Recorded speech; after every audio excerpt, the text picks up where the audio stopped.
Most people think retirement is something that happens to you when you turn 65, like a birthday present from the government. But here's the thing nobody talks about, and I mean nobody talks about this in school or at dinner. There's a specific number, a real, actual number. And if you don't hit it, retirement doesn't happen. Not at 65, not at 75, maybe not at all. A guy I read about worked for 43 years. 43. He did everything right, saved money, invested it, played by the rules. And when he finally tried to retire at 62, he realized he was short. 40,000 short. So he went back to work, at a coffee shop, making lattes. He had enough to almost retire, but almost doesn't count. And that's the uncomfortable truth we're about to break down. Because the number you need isn't what anyone tells you it is. Think about what retirement actually means. Not the Instagram version where you're on a beach in Bali. I mean the real version, where you stop getting a paycheck but somehow still need to pay for food, a house, medicine, everything. So the question becomes simple. How much money does it take to never work again? And the answer, this is where it gets interesting, isn't one number. It's your life divided by math. Here's the basic structure. When you work, you earn money. You spend some, you save some, right? Simple. But when you retire, you stop earning. So the money you saved has to last forever. Not until you're 80, forever. Or at least until you die, which could be 30 years, could be 50 years. Nobody knows. This is where most people's brains shut down, because the word forever makes them uncomfortable. And it should, because forever is a very long time to stretch money. Let me give you a concrete example. Say you spend $30,000 a year. That's about $83 a day for everything. Rent, food, utilities, all of it. 30 grand a year. If you work for 40 years and save half your income, which is aggressive by the way, you'd have $600,000. Nice round number. Feels substantial. Feels like retirement money. But here's where the math does something weird. If you retire and try to live off $600,000 for 30 years, you're dividing $600,000 by 30. That's $20,000 a year, but you need $30,000 to live on. So you're short $10,000 every single year for 30 years. That's $300,000 short. So $600,000 isn't enough, not even close. This is where the system gets actually clever. And by clever, I mean almost deliberately confusing. There's this rule. Financial advisors call it the 4% rule. It sounds simple. It's not. The idea is this. If you've saved enough money, you can withdraw 4% of it every year and theoretically never run out. It's based on history, stock market history. Specifically, the idea that your investments will grow fast enough that taking out 4% won't deplete them. So let's do the math backward. If you need $30,000 a year, and you can only safely withdraw 4%, how much do you need saved? 30,000 divided by 0.04 equals 750,000. $750,000. That's the number. That's the actual number for a basic, modest retirement. Not fancy, not poor, just surviving.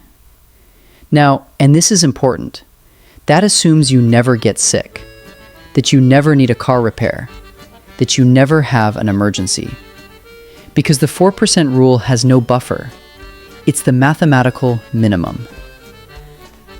Let me tell you what happens in the real world. A person making the median income in America, about $56,000 a year, would need to save $750,000. At that income level, after taxes, they're bringing home maybe $42,000. If they save aggressively, let's say $15,000 a year, it would take them 50 years to hit that number. 50 years. But here's the thing. Most people don't save $15,000 a year. They save maybe $3,000. At that rate, it takes 250 years. 250. Obviously, you can't work that long. So what do people actually do? They don't retire. Or they retire and hope for the best. Or they retire and move somewhere cheap. Or they retire and work part-time forever. This is why I said the system is almost deliberately confusing. Because the number nobody tells you is so discouraging that most people just pretend it doesn't exist. But it does exist. It's sitting in the math, waiting. Now, there's a wrinkle, a big one: inflation. That $30,000 a year you need today, in 30 years, it won't buy the same stuff. Historically, inflation runs around 3% a year. That sounds small. It's not. At 3% inflation, $30,000 in purchasing power becomes $47,000 in 30 years. You need 50% more money just to buy the same things. So if you calculated you need $750,000 to retire comfortably today, you actually need about $1.1 million to account for inflation over 30 years. $1.1 million. Most people don't have this. Most people have saved maybe $100,000 by retirement age. And that's if they saved. A lot of people save nothing.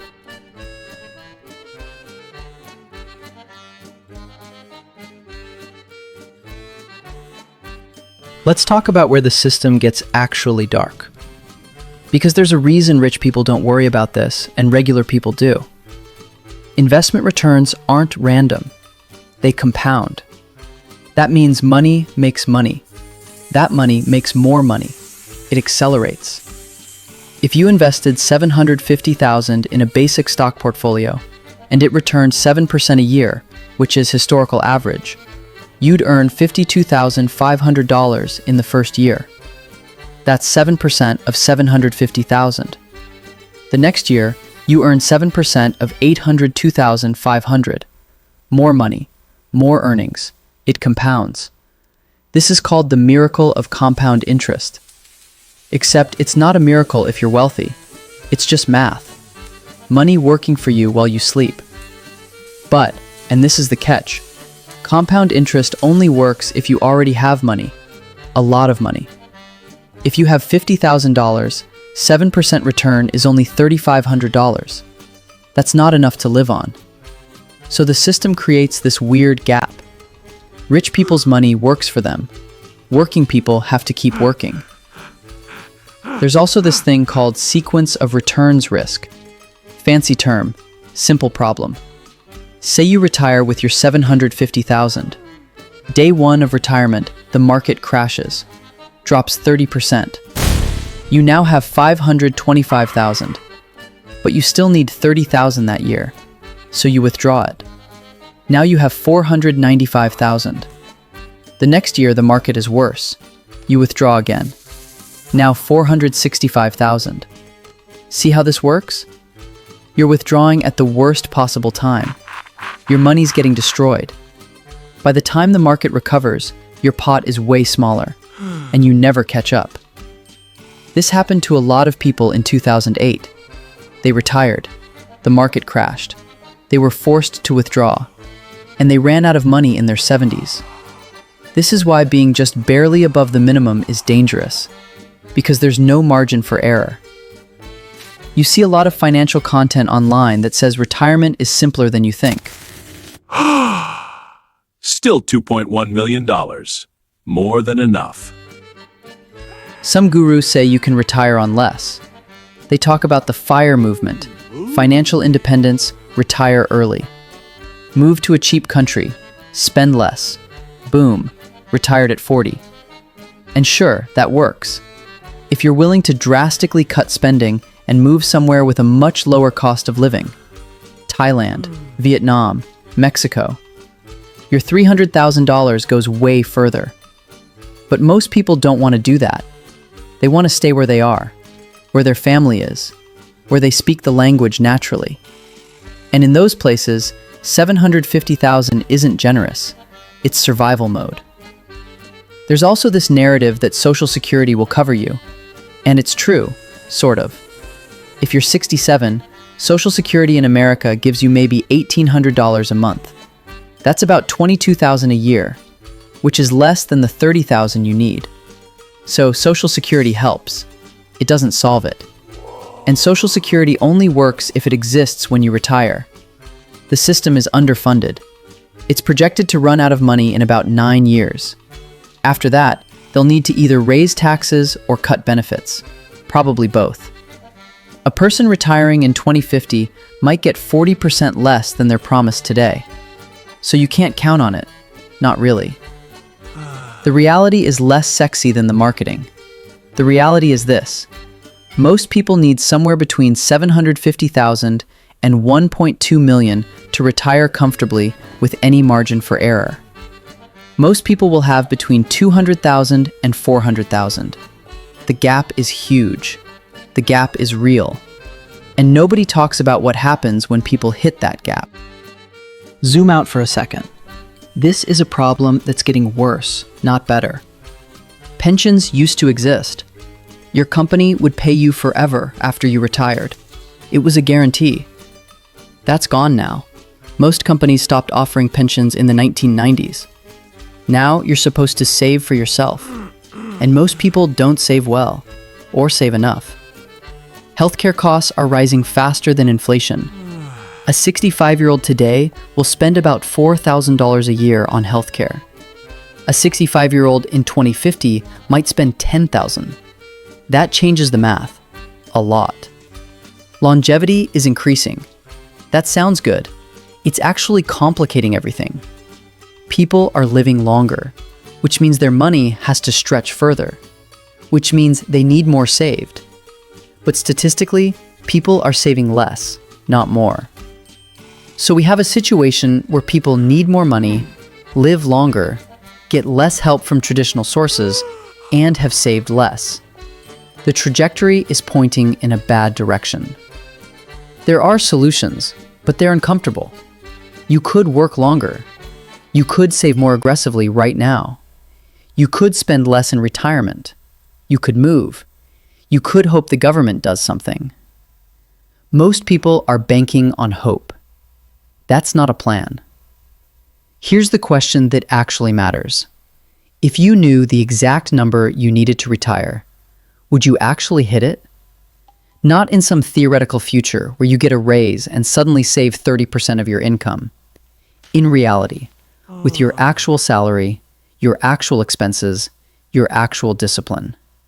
Because for most people, the answer is probably no. And they know it, which is why this conversation makes them uncomfortable, why people don't talk about it, why they'd rather watch a motivational video about abundance mindset or whatever. But the number doesn't care about your mindset. It just sits there. $750,000, or $1.1 million with inflation, or whatever the actual number is for your life. The interesting thing, and I'll leave you with this, is that knowing the number changes things. It's not motivational, it's clarifying. Because once you know what you actually need, you can make actual decisions, not hope, decisions. So what's your number? What do you actually spend in a year? Multiply by 25. That's your number. That's what it takes. And the hardest part isn't the math. It's looking at that number and deciding if you're actually going to hit it, or if you're going to spend the next 40 years finding out what happens when you don't. Understanding matters more than predictions. That's what we do here at Sam Antman Finance. No hype, no panic. Subscribe if you want to keep learning.